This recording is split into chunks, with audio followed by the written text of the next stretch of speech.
Hello, guys. Welcome to another episode of The Cure for Your HIV. I remain a delightsome Maria Moses, and I'm very passionate about your health and wellness, especially if you're living with HIV and AIDS. So, I am a public health practitioner. I work to support change so that people around me and people around the world can have the knowledge to make profound or informed choices, so as to take control of their sexual health and general lifestyle. Of course, this is in support of the global effort to end HIV and AIDS and achieve a sustainable developmental goal for health worldwide. So, I am very excited to have you back on this channel.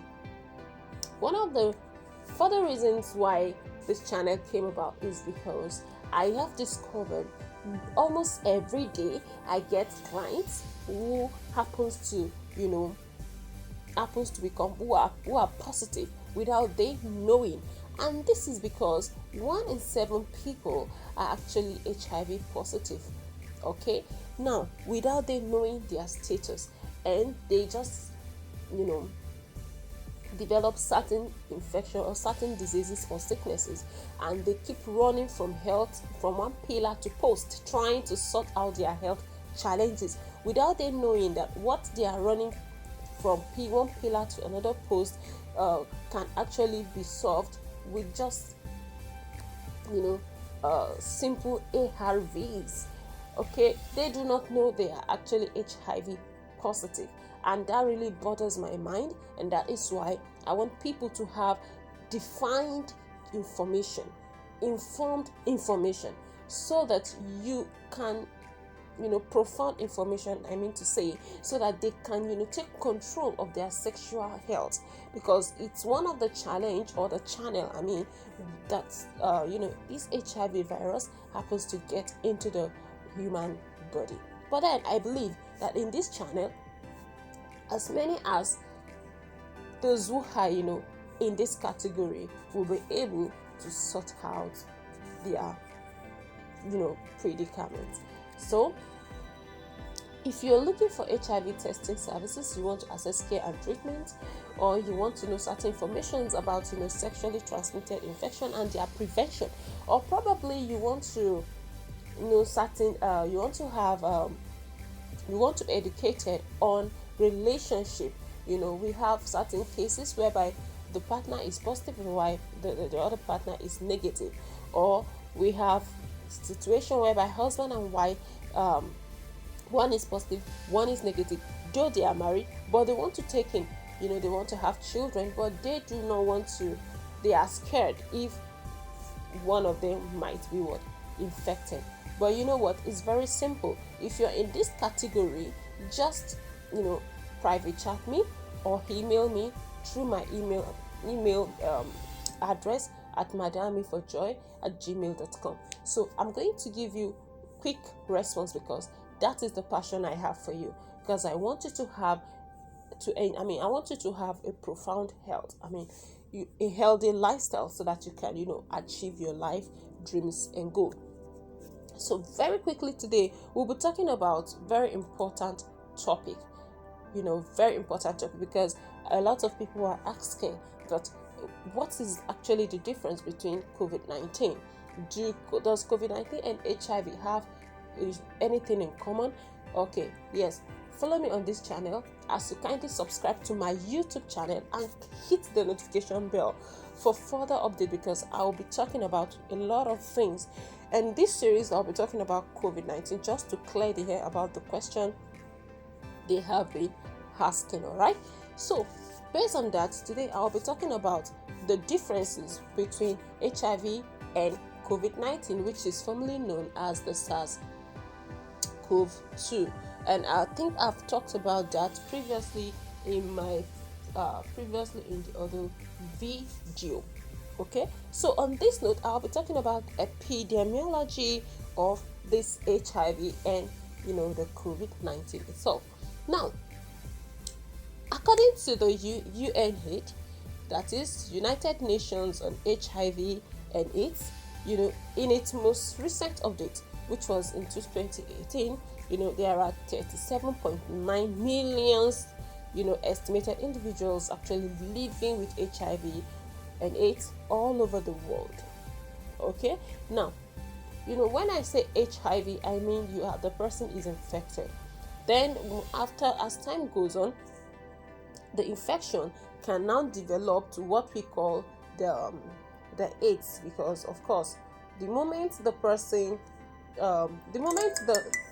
pandemic grows, the moment the pandemic grows to certain level, then the person it develop or becomes what we call the acquired immunodeficiency syndrome, which is the the AIDS itself. So of course there are of course from the foregone estimate we have reduction, but then in African continent, that is in the developing world, this pandemic is still a challenge. As far as of 2018, we have 32 million of people who have died from AIDS related illnesses. All right, why for the COVID-19 we have COVID-19 actually came about as it is a SARS. It is basically known or previously known as the SARS-CoV-19 as the SARS-CoV-2. It's a beta coronavirus, from the subgenus family of orthocoronavirinae. And this virus has actually spread in the time past, but now the improved or the how do I call it now? Okay, let me just put it in layman's way. The improved version, which is known as the COVID-19, came about sometime in 2020, and a lot of people has actually given up the ghosts. Okay, so of course the infection started far back in 2020, like I said, and currently in most cases, most of the continents, of course, we have a lot of millions of people who have actually died. They couldn't survive the coronavirus pandemic. So from estimates, we have a lot of people happen to die from coronavirus more than the HIV virus, because it is an attack that came on the earth itself. So then I'll also talk about transmission of this infection. Okay, so the transmission of HIV infection, of course, if you have listened to my previous video, you would have understood how this HIV is being transmitted. There are three transmission mechanisms of this HIV. One infection, we have, I'm not just saying there are three, we have other ones, but I want to just basic on this for now, okay, because I'm going to talk about other hidden mode of transmission that people do not really know. Okay, so we have the sexual mode of transmission, we have the parental mode of transmission, and we have the vertical. Now the HIV is found in blood, okay, and it is found in preseminal fluid, and it is found in semen, it is found in vaginal fluid, it is found in breast milk, it is found in okay, basically those are the points where it's found, and it is transmitted through direct contact, okay, of those fluid with the mucosa or bloodstream of another person. All right, so most people really don't know that these are the channel in which HIV can be transmitted, although we have other channel. Okay, so we also have some channel which according to the data available in Spain in those days, the most frequent transmission mechanism is over there is sexually, and now worldwide is sexually. So mainly men also who sleep from with themselves also are getting infected, and also people who inject themselves with injections or syringe or needles that other people have used before are actually getting infected. Meanwhile, for the COVID-19, the mode of its transmission is, of course, a lot of us had seen that, that was in 2020, that the virus is transmitted through what? The hair. And, mainly due to small drop of saliva from infected people, or by coughing or sneezing, that can reach, about 2 meters. So the transmission is also produced by direct contact, all right, with with this secretion, or by objects contaminated by this virus. So that is that about the mode of transmission that I'm going to be talking about. Okay, so also I will quickly talk about the symptomatology of this two points of consideration. Now, for the HIV, the symptoms generated by HIV infection begins to appear between 2 and 6 weeks after contact with the virus. Okay, and of course it can be divided into early infections and late infection. Now, within the first 2 months after infection, okay, the person begin to show certain symptoms. Now, during the early or acute phase of infection, infected people present, they have, they show signs of symptoms. Fever, headache. They could have muscle pain. They could have rashes or sore throat, and so many other things that I've talked about in my previous video. So you can go back and check my previous video on to know some of those things and symptoms of HIV, both in male and female. Okay, what to look out for. And now, meanwhile, for the COVID-19, of course, once the person gets infected with COVID-19, you see the person begin to show the symptoms. The symptoms begin to appear between 2 and 14 days, and after which the person must have been come in contact with the virus. Now, the most common symptoms include what? Fever, and then coughing. You could have diarrhea. Then there could be abdominal pain are also frequent. So you could see that there are a bit, you might think it's HIV, meanwhile it's COVID. You might think it's COVID, meanwhile it's HIV. Now, although most cases have mild symptoms, okay, in the most severe cases, the infection can cause pneumonia, and it can cause severe difficulty in breathing, and also kidney failure, and of course, what next? Death. So it can cause death. Okay, so I will be talking about I'll also be talking about the treatment. Of course, we are on a journey to assessing total cure for to assessing a cure for HIV, which I said I am going to be talking about it subsequently in my further video. But then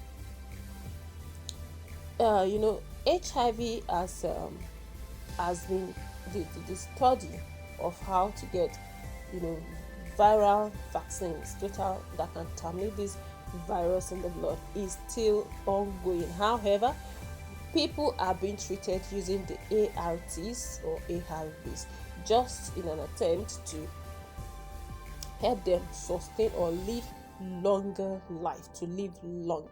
And I will talk about that subsequently more in my other videos. So kindly stay tuned, subscribe to this YouTube channel, and click on the notification bell so that you do not miss out.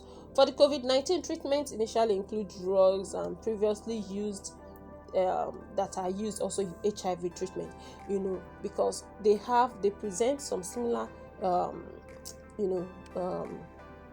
symptoms. Okay, so some of these drugs that were used in HIV treatment were also used. However, right now there are vaccines going on, so many trials are being done, of course, to find a vaccine, that can, terminate this phase 2 of the SARS-CoV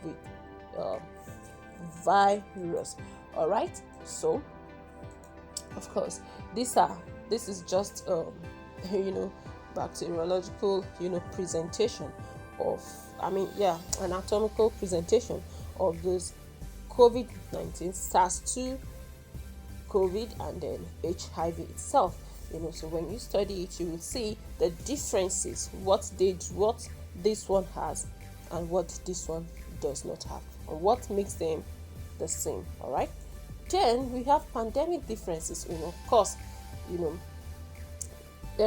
these are two challenging pandemic all over the world, but then public health has managed to contain COVID-19, and within several months through rigorous testing and contact tracing and then stringent health measures.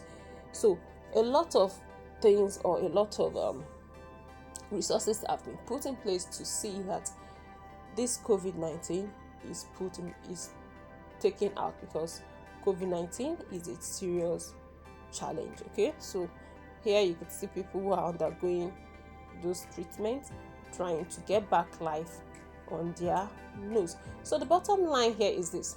Okay, so one stark difference actually between the two viruses is that SARS-CoV-2 is very easily transmitted due to it being an airborne infection, whereas HIV transmission relies on contact with infected bodily fluid. And furthermore, people may develop symptoms of COVID-19 2 to 14 days, I said that earlier, that is after exposure to the virus, while it typically takes 2 to 4 days after infection for people to present with primary symptoms of HIV and AIDS. So guys, I will be stopping here. I'd want us to join hands to fight HIV in our world, because it is very, very important. If you and I should join hands to fight HIV, then we'll make our world a better place. How do we achieve this? All you just need to do is to click on the subscription button, click on the notification bell for further updates, and then you share this link to your loved ones. Remember, it's either you, it could be your children, because what people don't get is this: if you do not share this link, if you do not help one another to share, if you do not, what I'm trying to say is this: if we do not clear the air about this HIV and AIDS, what happened? We do not know who next will be the victim of this HIV and AIDS we are talking about. That is why the earlier you share, the earlier people get informed, and they get to know how to avoid or prevent themselves from being infected. And if we have people who are infected, we love them too. They are going to learn what to do in order to keep or to prevent or protect their loved ones from getting infected. Okay, so don't forget, kindly subscribe to this YouTube channel and share the link to your loved ones. I love you, and do you know what? I'll be talking more on this aspect in my next episode. So I thank you for watching. Thank you for listening. I love you all, and I will see you in my next episode. Take care and ensure that you stay COVID-19 free, and I'll see you. Take care. Bye.